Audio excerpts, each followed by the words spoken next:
Every dynasty has a soul, a hidden story that explains its greatness and predicts its downfall.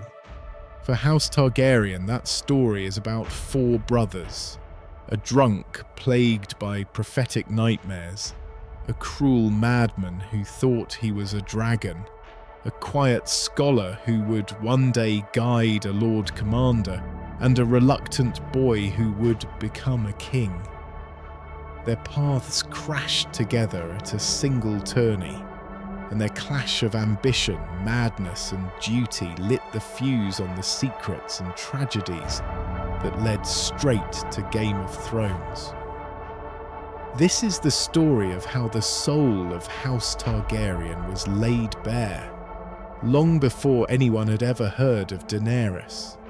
Long before the Mad King and Robert's rebellion, House Targaryen ruled Westeros, but their grip wasn't what it used to be.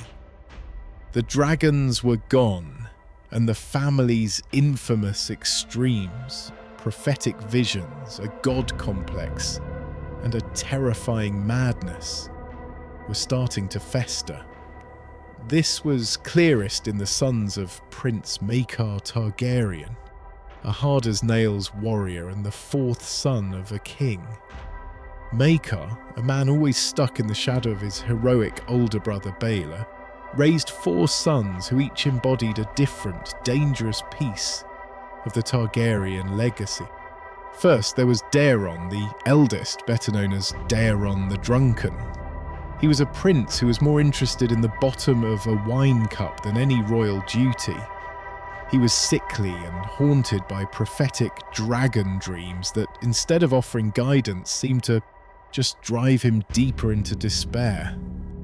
For a house built on strength, Daeron was a huge disappointment, a walking symbol of Targaryen weakness.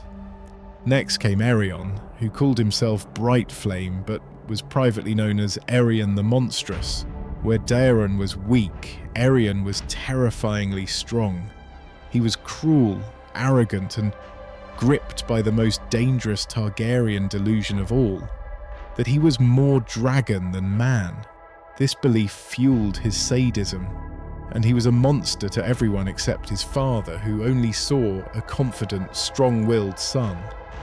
The third son, Aemon, was the complete opposite of his brothers. He was quiet, humble, and drawn to knowledge, not power. He chose the life of a Maester at the Citadel, a path of service that meant giving up all claims to his name and titles. He was the Targaryen virtue of duty, made flesh. And finally, there was Aegon, the youngest. He was so far down the line of succession, he was practically an afterthought. To escape the suffocating pressure of his family, he shaved his head, disguised himself as a commoner, and went by the name Egg. He wanted a simple life, to understand the world his family ruled but didn't really know. He was the house's last tragic shot at redemption. Weakness, madness, duty, and hope. These four princes, sons of the soon-to-be King Maester I, were on a collision course. All it would take was a single spark to force their true natures out into the open. That spark was the tourney at Ashford Meadow in the year 209 AC. Lord Ashford held a tourney to celebrate his daughter's name day, and knights from all over the Seven Kingdoms showed up. Prince Maester came to watch his sons, Daeron and Aerion, compete, hoping they'd finally outshine their cousins. But the tourney wouldn't be remembered for jousting. It would be remembered as the day the soul of House Targaryen cracked. The trouble didn't start with a lance, it started with a puppet show. A hedge knight, Sir Duncan the Tall, was watching the show when Prince Aerion, Brightflame, arrived. The show included a dragon being slain, and Aerion, in his arrogance, took it as a personal insult. He flew into a rage, destroying the puppets and viciously attacking the puppeteers. That's when Duncan stepped in, defending the commoners by landing a punch on the prince. In that moment, he pretty much sealed his fate. Duncan was immediately arrested for striking royalty. This is where the four brothers' paths collided. Daeron, the eldest, who was supposed to be looking after his little brother Aegon, was nowhere to be found. He ducked his duties and was hiding in a tavern, drunk. When he was finally dragged out, he lied to save his own skin, falsely claiming Dunk had kidnapped Aegon and making a terrible situation a whole lot worse. Meanwhile, it was the disguised Aegon who, after seeing Aerion's cruelty, revealed his true identity as Prince Aegon Targaryen to save Dunk from being maimed on the spot. His sense of justice, learned far from the Red Keep, forced him to act. Aerion, his pride shattered, demanded a trial by combat. But not just any duel. He demanded a trial of 7, a brutal and almost forgotten tradition where 2 teams of 7 knights fight until one side is dead or yields. It was basically a death sentence for Dunk, since no one in their right mind would dare fight against a prince for a lowly hedge knight. Here, the brothers showed their true colours. Daeron the drunk was technically honour-bound to fight for his brother Aerion, but he privately told Dunk he wouldn't try very hard. Aerion, the one who started it all, eagerly prepared for a bloodbath. But it was Aemon, the quiet scholar, who made the most shocking move. Seeing a clear injustice, he put down his books, picked up a lance and joined Sir Duncan's side to fight against his own monstrous brother. And young Aegon scrambled to find other honourable knights to join them, his faith in chivalry pushed to its breaking point. The trial of 7 was a catastrophe. Aerion fought viciously but was ultimately forced to yield by Dunk. But the real tragedy came from their father. In the fury of the battle, Prince Maekar accidentally struck and killed his own brother, the beloved Prince Baelor Breakspear, who had also chosen to fight for Dunk. The tourney ended not with glory, but with shame, death, and finger-pointing. The 4 brothers had arrived at Ashford as princes. They left as walking warnings of a dynasty in decay. After the dust settled at Ashford, the consequences came fast and changed everything. Aerion Brightflame, having shamed his house and played a part in the death of the heir to the throne, was exiled to the Free Cities. Daeron's lies and cowardice only cemented his reputation as a failure. For Aemon, the trial confirmed his belief that his place was far away from politics and violence. And for Aegon, his journey with Sir Duncan the Tall truly began, a path that would, unbelievably, lead him to the Iron Throne. Each brother's fate was a perfect echo of who he proved himself to be at Ashford. Daeron the Drunken never escaped his demons.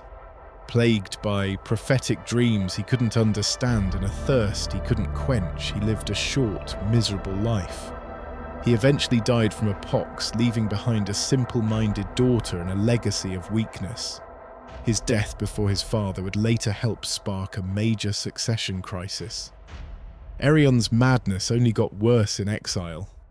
He did return to Westeros to fight in a war, but his delusion never faded. Convinced that he was a dragon in human form, he decided to finally unleash his true self. In 232 AC, he performed the ultimate act of Targaryen insanity. He drank a cup of wildfire, believing it would transform him into a dragon. He died screaming, an agonizing end for a monstrous man. His infant son Maegor was passed over for the throne out of fear that he'd inherited his father's madness. Aemon's path led him far from his brother's tragic ends. After a great council was called in 233 AC to sort out the messy succession, the lords of Westeros actually offered Aemon the crown, seeing him as a wise and stable choice.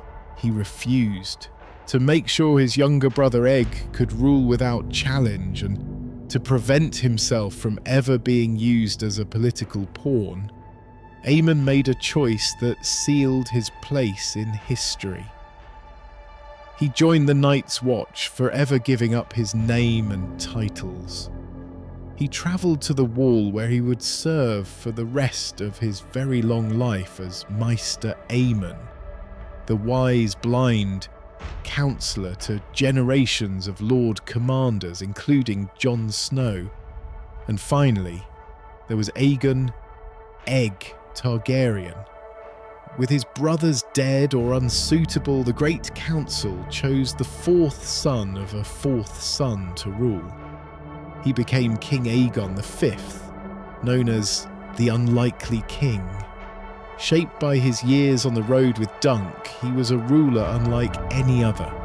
He championed the rights of the common people, passing reforms that infuriated the powerful lords who had oppressed them for centuries.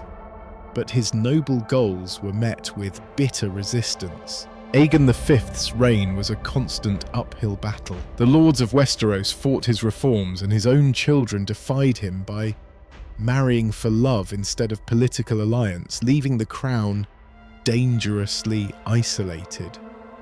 Facing failure, the once humble Egg turned back to the source of his family's old power, dragons. Just like his brothers, he became obsessed with a dream. This obsession led to the greatest tragedy of his time, Summerhall. In the year 259 AC, King Aegon V gathered his family at their summer palace. He brought with him ancient lore and 7 dragon eggs, planning to use a dangerous ritual to bring dragons back to the world. But something went horribly wrong. The attempt sparked an uncontrollable inferno that destroyed the castle, killing the king, his eldest son, and his dearest friend, Sir Duncan the Tall. The fire at Summerhall was the death rattle of Aegon's hopeful reign, and it set the stage for the final act of the Targaryen tragedy. On that very same day, a baby was born into the surviving line, Prince Rhaegar Targaryen. Rhaegar grew up obsessed with the prophecy surrounding his birth and the grief of Summerhall, an obsession that would one day lead him to Lyanna Stark and ignite Robert's rebellion. And Aegon V's bloodline, which began with so much hope, eventually produced King Aerys II, the Mad King. Aerion Brightflame's madness hadn't really died with him. It had just slept for a generation. One drunk, one madman, one maester, and one king. The 4 sons of Maester Targaryen were a perfect storm of what it meant to be a Targaryen. They held all of it inside them. The prophetic dreams, the selfless duty, the terrifying madness, and the tragic, noble ambition that defined the Dragon Lords. Their collision at one forgotten tourney didn't just decide the fate of a hedge knight. It exposed the soul of a dynasty and kicked off the chain of events that would end in fire, blood, and a Game of Thrones. If you want to learn more about the hidden tragedies that shaped Westeros, be sure to subscribe and let us know in the comments which Targaryen story you want us to explain next.